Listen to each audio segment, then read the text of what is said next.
Welcome to Screen Chat, live from the Media Hub on rightradio.ca. What if we got Gilmore Girls star Chance Crawford to be Nightwing? Can you see that happening? This show discusses all the latest Marvel movies. I think we know he's gonna bond the adamantium back to Wolverine, which might get him to be the Horseman of War. And the latest DC Comics. He's pitched that he wants to be this universe's Dick Grayson. That's terrible. Like, I could do a better job probably. With takes on the latest Star Wars adaptations. Do you care if people don't like it? And the director was like, no, I don't really care if you don't like it. I don't care if you don't like the show. I don't care about the Star Wars universe. And all I want to say is, why are we hiring somebody who doesn't care about what they're making? And much, much more. I think this is my favorite Final Fantasy. Okay, I like to hear that. It's just so well done and so good. And whatnot. That is actually the opening scene of 1999. That is like, amazing. Come on, right? Like, for a new sci-fi movie, I've seen a lot of bad movies recently, and this one is not bad by any means. join us every Friday on Screen Chat for a fun time, beautiful day. So make sure you go out, enjoy your F&F Fridays, already know the vibes. Some good laughs. You were like, oh, you can't have Jensen Ackles because he's Soldier Boy, but you couldn't have Nightwing because he could be the Deep. Like, don't do this to me. Don't play this game. And great hot takes all about pop culture. We have the one and only Sonic 06, the most underappreciated video game in human history. And I'll die on the hill. So we will see you guys then. Eldin, are you ready? Justin, I think I'm ready.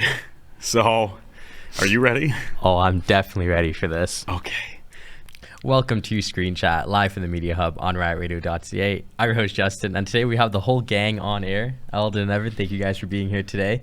We got Dan behind the scenes teching. Thank you, Dan, for teching today.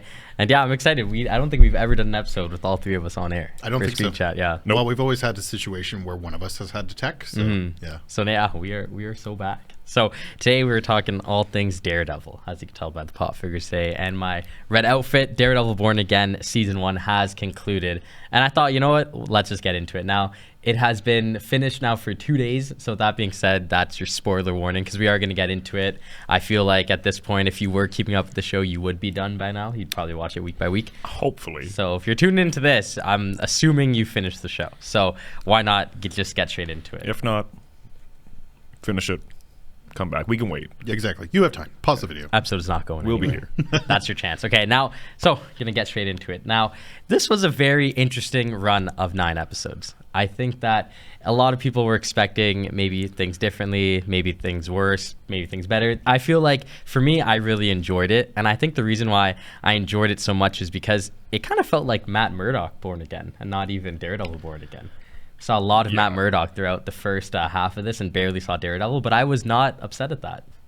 What did you guys make of seeing a lot of our favorite lawyer right there? I agree with that. I think that having the duality of Matt Murdock and Daredevil and the absence of Daredevil allowed for Charlie Cox to have and make Matt Murdock shine. And I think that's really important. A lot of the things that I liked about the original Daredevil were the courtroom scenes, the life outside of Daredevil, beginning to develop and start to come together. And I thought it was really cool. Funny enough, one of my favorite episodes is episode 5, where you get to see a blending of the two, where Matt Murdock takes his skills as Daredevil and has to apply it to that episode specifically. Yeah, that was really cool. The bank robbing Yeah, scenes. 100%. Yeah, they were really cool. Ellen, were you happy to see a lot of Charlie Cox here? Yeah, I like Matt Murdock. Here's my thing with like the whole like Superman, like super people being like a split personality kind of thing with like the secret identities. Matt Murdock is probably the coolest. Like, don't get me wrong, Peter Parker's a photographer. That's kind of cool, but like he's a lawyer. So like he's a really good one. Very really very good good lawyer. Catches a brick. How'd you do that? I'm a really good lawyer. Yeah. But like he's just such a cool guy. Like Matt Murdock is him. Yep. And that's like as you said, Justin multiple times said, "Oh, he's got so much aura." As much as I hate that term, it was like accurate. It's correct. So.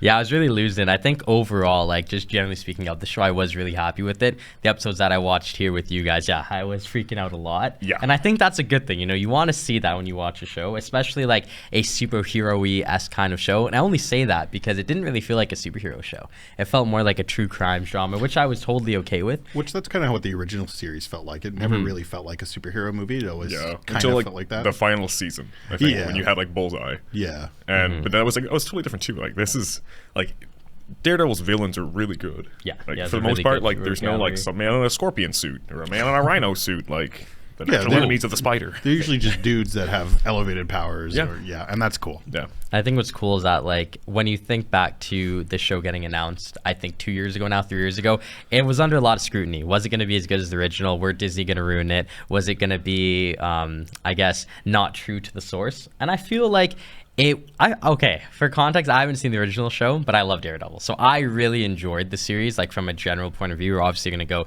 deeper into it. Generally looking at it, were you guys satisfied? You're shaking your head at the 9 episodes? Dan and I are shaking our head at you for not watching the original. I just read comics, yeah. But overall, though. I really liked it. I've watched the first season of Daredevil twice, and I've watched the entirety of it, like from start to finish, in over the course of like 3 weeks. Love it. Like, absolutely love it. Very much, I thought they were true to form with this. There were some things I didn't like.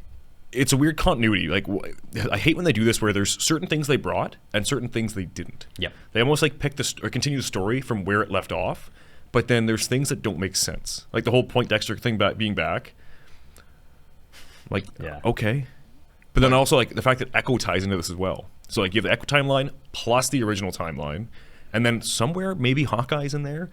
That was the that's my continuity issue. But we'll talk about that more. But yeah, I agree. I think one of my big concerns going into this was, how do you reach that mature audience and not dial it down for Disney? They got it. And they definitely did, without question. They absolutely delivered on this episode, or this series as a whole. And I like that.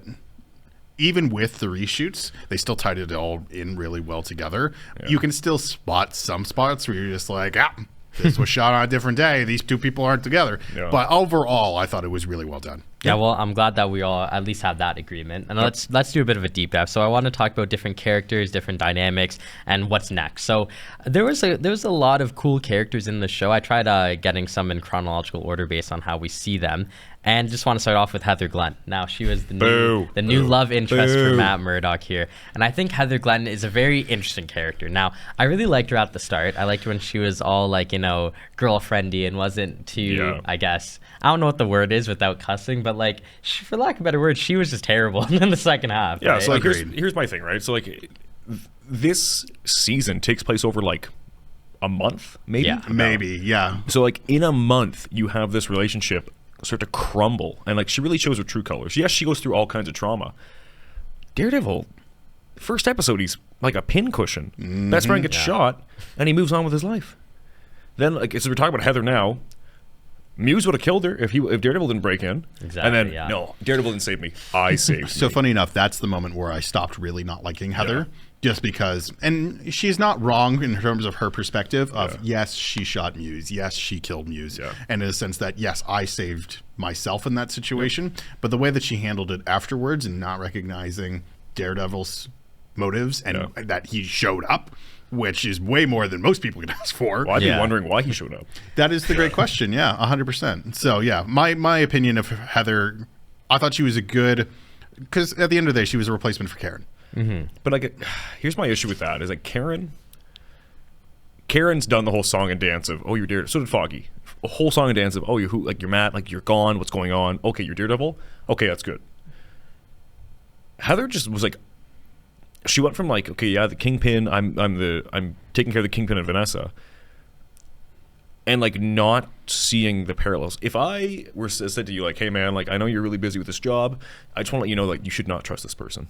Like, I've had a history with them. You shouldn't trust them. Agreed. Especially if someone that you're in a committed relationship with, I would like to think that you are willing to hear this person out. Yeah, not just like, nope, sorry, that's confidentiality. Fisk being Kingpin, it's not a secret. Everyone knows that.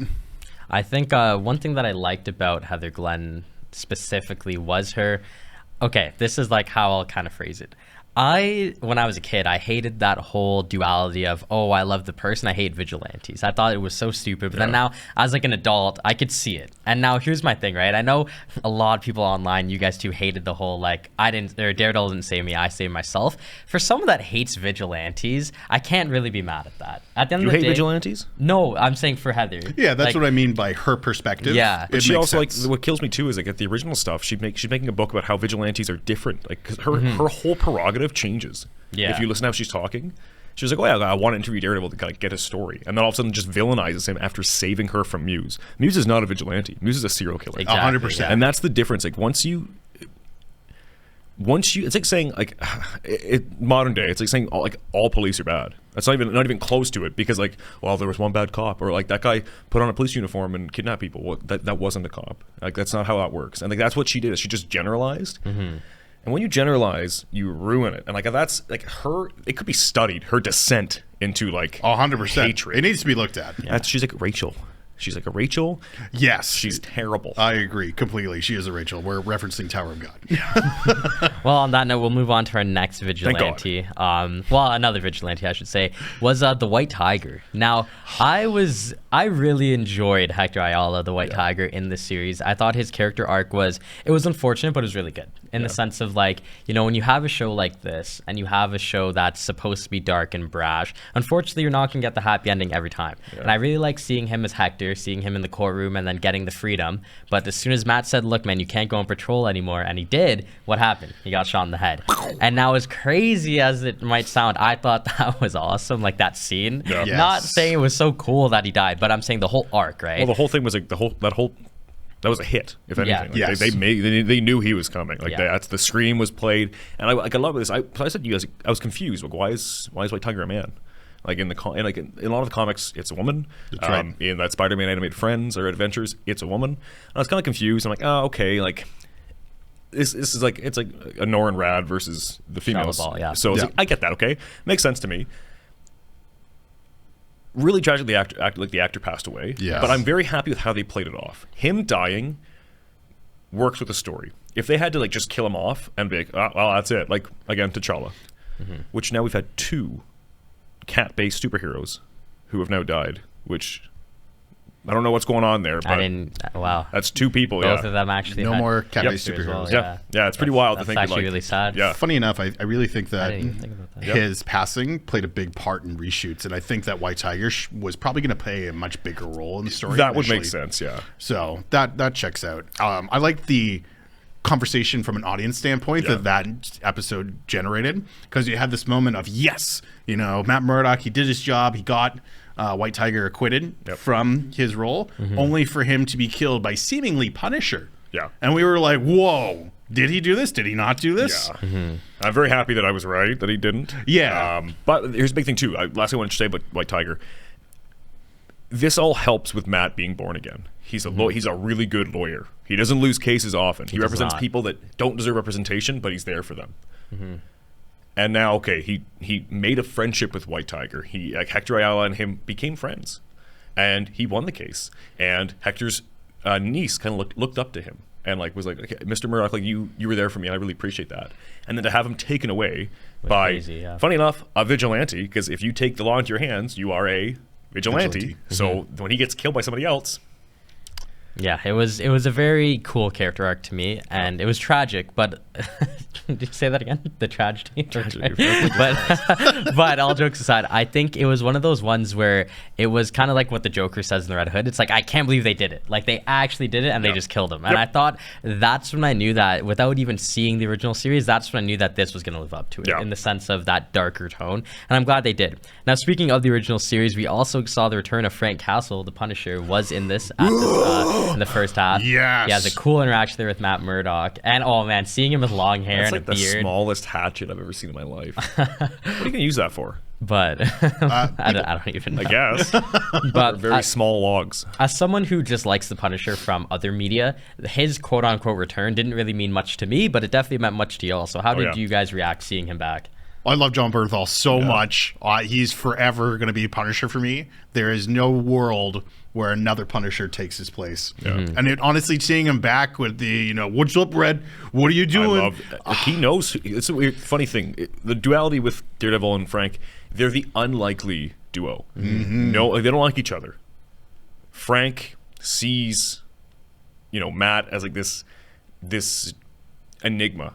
He has the power to do what's right. He could just kill these people, but he won't. And Frank is the other way, where he has this power and he does it. But it's almost like animalistic, like mindlessness. Like he's like, you hurt my family, you're dead. You commit crime, there's no, like, I am judge, jury, and executioner. Meanwhile, Matt is judge. Not even. Matt apprehends, while Punisher just takes care of the rest. And like the whole thing, the fact that like he calls him Red, he knows. his identity. Yeah, which is so cool. But he always calls him Red, and it's instead of Punisher and Daredevil, it's Red and Frank. Yes. And like it's like a weird like they're friends. That last scene with Karen where she's like, you know, Frank, I think you're lying. I think you do care. Mm-hmm. Because he does. Like Yes. he, even from like the original series when he duct tapes the gun to Daredevil's hand and they have to fight with Daredevil with like a broken arm. Like it's so good. And I really enjoyed season 2. I liked Citizen Soldier, who was like the big villain of season 2. And like Frank really starts to be less animalistic. And I think my only issue with this is he's more unhinged in Daredevil than he is in his own show. Yeah, I can Yeah, see that I would point. say so. It's for me as a huge fan of the Punisher from other medias, I loved his adaptation. I've only seen him in a couple episodes because again I haven't seen the original stuff.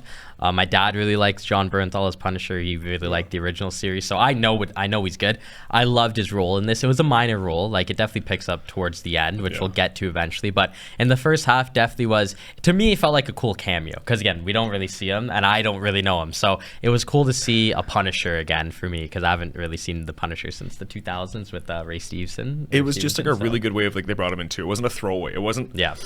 So like when we all watched X-Men '97. It was cool when you saw like things flashing around the world. Like, oh, we know who these people are. I think that made sense. But this wasn't like I guess Frank's just in New York. Hey, Frank, what's going on? Yeah, like, it was a character that made sense. Yeah, but it was also like Hector Ayala was shot dead.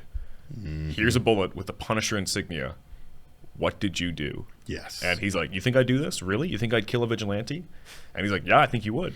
Which I think is a really cool duality going back to that. Yeah. The idea that Frank is the black and white to Matt's gray in terms of moral character and Very much so, understanding. yeah. And I think that's such a cool dynamic. And the fact that when Matt goes to investigate this, it's like, yo, what did you do? And Frank is immediately like, how dare you think that I would do this? And again, this is what I like about Frank Castle is he's not just this like weapon to be unleashed. Yeah. Like, he cares, and like you really see his trauma. He mentions his son again, and like he has. But he had. Here's my thing. He had 2 kids. I'm pretty sure in the original. Like, I believe so. Never mentions his daughter. Just mentions his son. Oh, so. they don't both get killed? Well, they do. They do. And the wife. Oh, But okay, He only yeah. meant. I guess we know he had a favorite.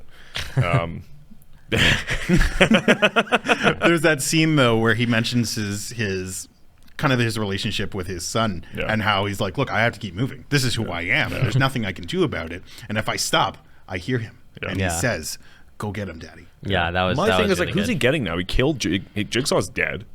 He killed Citizen Soldier. Like all the people who wronged him are gone. Yeah. He took care of them over the course of 2 seasons. Well, hot take. Someone impersonating you might be just as bad. Well, that's my thing too. That's what kind of bothered me. Is I thought once we'd see him, we'd start to see him more. We'd start to see him taking. Yeah. And we don't really see him do anything until the end. But I like it. I will say. But yeah, so we'll move on. We got to go a bit quicker here. But this next character that we have, duality, was Muse. Now, And I really we can talk like about both of them. I think in the same. Yeah, 'cause it's Muse the same person. and Bastion in the same sense. Now, I really enjoyed seeing Muse, the serial killer. Yeah. And I really enjoyed seeing Bastion Cooper, the, I guess, sick Sociopath. human being. Yeah. Yes, sociopath. And it was cool to see a silent killer, but then a loud like person. He's also like a hemophile, which is cool. Like they like blood. Like it's neat that like that's the whole thing. So with this, like, I think Bastion was really cool. I think just because I don't want to like talk about it too much, but having a serial killer, cool. Yep. Not having like some random like Luke Cage-esque man who's like fighting like a weird like Cobra guy. No, it was actually just some straight up sociopath. Yeah, and I really liked how mysterious he was. Like, you're not supposed to see this guy during the day. If you did, it would be stupid. He was a killer at night, and he got up to 60 bodies before they even like found traces. Which is and caught him. wild. How does you let that go? Which How is insane. bad are you at 60 people going missing? And these were people like at like a nightclub. Like these weren't like these weren't random. Like he wasn't like targeting the homeless. He was targeting people just on the street. And he kind of reminded me a lot of Paul Dano's Riddler from the Batman. Yeah. Have you seen the Batman? I haven't, but I know yeah. very much what he's like. And I think that was like the perfect comparison for me. When I watched the Riddler, it was like a sadistic serial killer, and I really liked the realism of that on a street level kind of like superhero adaptation. Another street level adaptation, and we get Muse, who doesn't have any like superpowers, doesn't have any this and that. He's just like sick. That's why he went to therapy. That's why how we knew Heather as Bastion Cooper. But then his alter ego Muse just came out, and then as soon as it came out, as fast as it was gone, as he did fight Daredevil, and it was just his demise. So ultimately, he was the final masterpiece. The question being, did Bastion really need help? Did he really want help? I don't think so. Once you get to know, once you get to learn, you know that he likes to kill. It's again, he's not. This is again. He's a sick person. Yeah, and this that's fight the big too thing, though right? shows Daredevil. I know I keep looking up like, oh, here's the fight, guys. This fight though is so cool because like this one, like Daredevil's not fighting just to stop him. He's fighting because like he targeted Hector's niece. Now he's targeting Heather. And like this fight, like he puts the grappling hook through his shoulder.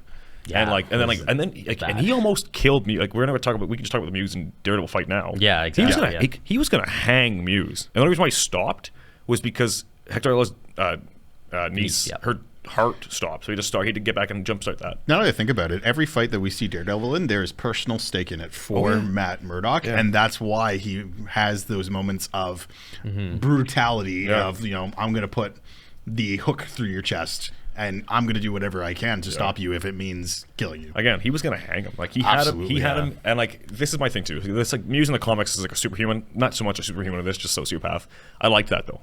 Daredevil also isn't crazy superhuman. Like he's a technically you can call him mutant, but he had to teach himself. Like he had stick, and he had these mentors that like beat him to the point of having to get better, and like the Red Hand trained him. So like he really. He's like a Batman. Yeah, no, literally.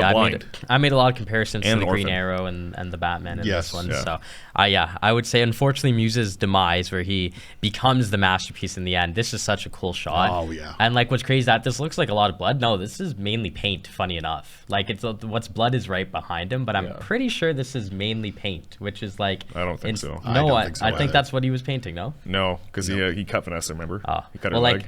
This is another example of maybe just, like, let me have it. Don't correct me, because that was like anyways, well, that's all I really have now for that, so we could just move on. We have no misinformation here. Okay, whatever. So the thing that I really enjoyed was the Matt Murdock and Wilson Fisk dynamic, and I think it was really highlighted in the diner scene here. I watched this with you guys, and I literally said that's one of my favorite Marvel scenes ever. I don't think that's like an exaggeration. Just I felt like I was in the cafe overhearing this conversation, just the chills that I was getting. 100%. I got literal goosebumps, and I think just the threat of, you know, if you go back to like what you were before, then you will be like, I'll destroy you. Yeah, I'll destroy both. you. 100%. Well, this is the drawing of the lines. It's you know, you stay on your side, I stay on my side. We're copacetic. You cross it on either side, and there it is. It's war. Which I like too, because like the duality, like, not even like it's like Fisk is scared of Matt Murdock. He's scared of Matt Murdock himself. He's scared of Daredevil. Understandable. And like some people see difference. Like again, like Heather hates Daredevil, loves Matt Murdock. That's funny. Oh, how could you hate the person you love?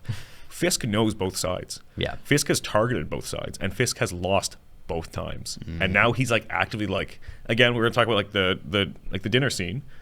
Or not even the dinner story, the dance thing where Matt Murdock, this blind man's just walking towards you, and he is visibly like shaking and like holding, like grabbing the police officer and being like, it was crazy. "Oh yeah!" And it's like because and then when Fisk is talking to Vanessa about how Daredevil like crushes Empire single-handedly, like he's not Luke Cage, he's not Jessica Jones, he's not like Iron Fist. He is a blind guy who was trained to fight, and he did it, and he destroyed a crime empire. And I think that it just really shows how not like fake and two-faced Wilson Fisk is, but like he could put on such a front when we know when it's time to fight, like you just said, like he's grabbing other people. My father used to show me how to fight with a weapon. He had me fight men bigger than myself. That was also a crazy scene. Yeah, but I mean, speaking of Fisks, it's kind of crazy the plot twist in this, that Vanessa Fisk is actually the mastermind behind it. She's the kingpin. And she really like was the kingpin when Wilson Fisk was gone. And like, I wanted to get this photo specifically because you actually see like for lack of better words, like a worried, not really sure Wilson Fisk, but you see like a Vanessa Fisk that knows what she wants. In charge, and like that's obviously out of context, but very much so this like specific photo, I think kind of describes the whole season. Wilson Fisk as mayor was scrambling, going left and right, making rash decisions, was very loud, had to like do things that not a lot of people really agreed with. But Vanessa Fisk was just calm and collective the whole season. And I think that was a very underrated character arc for her, because at least for me, as someone that is expecting the kingpin, I was not expecting Vanessa to be the mastermind the whole time. That was ordering hits, specifically the hit that got Foggy killed, and which was insane to me. This is an excellent all-around moment, just because it makes sense. It's not like you're just like, oh yes, here it is, there it is, that's the plot twist. But then you think about it and you're like, no way, Kingpin hasn't been around for a long time. And it was in front of us the whole season. And we were like, and that's when we had God, this makes so much sense. Like, I think every episode for the first half reminded us that Wilson Fisk was gone and Vanessa Fisk was taking over. And it's kind of like the Flash in Savitar. It's like the whole season he's telling us he's the Flash, and we just didn't know. The whole season she's telling us she ran it, and we just didn't click on. So 100%. I thought it was good. I will say, we have 5 minutes, about 6. It's true. So, I know we can talk more of the show. I don't want to kibosh and jump this, but you have a lot you want to talk about what's next. So I think if we jump ahead to what's next, not a bad way of doing things. Okay. And then, because again, watch the show, check it out. You can hear, we can talk about this more, but I know you put a lot of work into what's next and what you want, and I know we both have some good ideas too. So last 5 minutes. Yeah, why not? Just jump to what next. Sorry about that, Dan. Okay, sweet. So I would say the main thing that I want to see is like another Daredevil and Punisher team up. We kind of got a tease in the finale, and we finally saw Daredevil and Punisher reunited again, and it was so cool to me. And like Shotgun, just the banter, and like these two are inseparable. You know, they're like an old married couple. Might argue all the time, but when it's all said and done, they need each other, right? And I think this is a need for the next season. I know we are getting a Punisher spinoff in between, so we're not going to address that just yet. Though. Like a mini series, How awesome was it to see these two? How did you guys react? Amazing, yeah. I also found it hilarious. I was kind of expecting John Bernthal to be like, well, you have to see the vehicle in order to call shotgun. Yeah, I was waiting for that, But it was so funny because Karen like picks up in like her car, like her sedan. And it's like, shotgun. Okay. But yeah, I definitely want to see them more in the future. And this is someone that's read a lot of comics. So I know that they've been together before, but for me specifically, I haven't seen that. And I want to see more in the future. Another dynamic is definitely Daredevil and Bullseye. That's we kind of got teased at the start of this and in this scene where Poindexter kills Foggy and then Matt just like launches him off the building. I thought that was an insane scene. And I remember that moment. I was like, damn, well, Bullseye is dead. And he just wasn't. I'm like, of course he gets up. I think he didn't get up. He just twitched. Yeah, he managed to survive. So I think that kind of leads into my next want, which is definitely like a Shadowlands. Whenever you say Shadowlands, I keep thinking Savage Lands. And I'm like, no, Shadowlands is right. Yeah. Savage Lands is not. I'm like, what? When did he go to Savage Lands? This is one of my favorite comic book panels ever. It's where Shadowland Daredevil finally kills Bullseye on a rooftop. Now, without context, this is actually bad because Bullseye is a good guy, Matt's a bad guy. But I want them to recreate this scene so badly in season 2. Guy. Yeah, well, and it's that's I know whatever you want, but he's never really a good guy. So with that being said, I would love it if Matt Murdock in season 2 puts on the black suit. We didn't get it this time, but I still had to bring in the pop. It was there. We did see it. And we saw the yellow, and we saw 2 different reds. So like we've seen that trailer was pretty cool when we saw that all. I'd love to fully flesh out that later in a different episode. But yeah, that's definitely one that I want to see. Another thing that I want to see again is the Defenders. Now again, you guys have already seen that. I have not. But I never watched the Defenders. Oh, that's I watched the Defenders. And I will say I want this. This is the thing I want. I want this to come back. I would happily have the same person playing Jessica Jones. I would love to see the same person playing Luke Cage. John Bernthal being included. That we can replace Danny Rand. It's fine. Yeah, I think he was terrible. As someone that hasn't seen the show but has read like comics, I love this team, and I definitely think when Daredevil says at the end we need an army. I know you don't see them, and we've talked about this. We see his like raggedy crew right there. 3 cops. I think it's referring to the Defenders. At least I hope so. I hope so. There was someone else in that bar we didn't see. There was somebody behind Cherry. So I don't know who was in the bar behind Cherry, but currently his army is a retired cop, an active cop, 3 old cops, the bartender, and some other guy in there. And Karen. So and the ghost of Foggy Nelson. Fingers crossed we get them. But the one that I do want to see the most, I think we all could agree on this, is definitely Spider-Man. This is a show that takes place in New York, and we got in Friendly Neighborhood Spider-Man. Yeah, we did see these two cross paths already. And I think it would be really cool to see them cross paths again. Obviously, New York is a really big state, and like there are a lot of heroes in New York. So to me, if he's not there, this might be a hot take, I'm not going to be too upset because there's a lot of heroes. However, he's the main one we want to see. And like whether it's Tom Holland, whether it's like, well, no, it could only be Tom Holland. I hope it's Andrew Garfield. If we were doing it, being Andrew, because again, they both gone through so much loss. I would like that better. I think we need an Amazing Spider-Man 3 before we get that. If that's the case. Very true, but that could also play us into it as well. It's very possible. You never know. Yeah, so I really hope that like we see a lot of this in the future. I mean, we could probably do an episode on just that period. Like, there's a lot to kind of break down. That's the thing, right? There's so much. Oh, I think there's people at the door again. But with that being said, though, standing there. Yeah, I feel like when the time, because we don't really have a lot of time, I don't really have much more to say because I will say, I loved the entire thing. I think Disney's suffering from this issue, which is we'll have 9 episodes. 8 of them are going to be amazing. Our finale is going to be lackluster, and that's Skeleton Crew, Mandalorian in some parts. Like, you can almost like, it's like the budget was there all through the season, and they had one episode where it was like, okay, well, it's almost like our episode 8 was our finale, and very much so. And like, don't get me wrong, very good, but it was like this was like such a throwaway episode in the sense of like we didn't need this. That's the thing. They could have put this in promotional for the next season. You could have ended it halfway 100%. after Punisher and Matt had that whole apartment scene where they find out, oh, this cop actually is the one who killed White Tiger. Yep. And like this whole like fight of Frank and like Matt being like, don't kill them, Frank, and Frank actively killing them, and there's a fight, and then shut up, grenade, and like that's so cool. Yeah, I thought. And it was then that good. was it. And it's Yeah. like, I personally said off air, I was like, I think the finale is going to go exactly how it did. It was just going to be Daredevil getting out of the hospital in the first 10 minutes, and then a plot progressing episode to tease into season 2. Whether you liked it or not, that's just what happened, unfortunately. Yep. I personally didn't mind it. I actually really enjoyed the finale, but again, considering how good episodes 1 to 8 were, I could see why people didn't fully enjoy it. I personally did. So I was satisfied with the season. I love Daredevil, so I was glad to finally watch a live action Daredevil for once that wasn't Ben Affleck, because that's the only time I've seen him was Ben Affleck. So I will say, if we are getting more Marvel TV shows of this quality, I think this could be a resurgence. Yep, I'm with you on that. Lovely way to see. Well, right, unfortunately, though, I think we are out of time. Mm-hmm.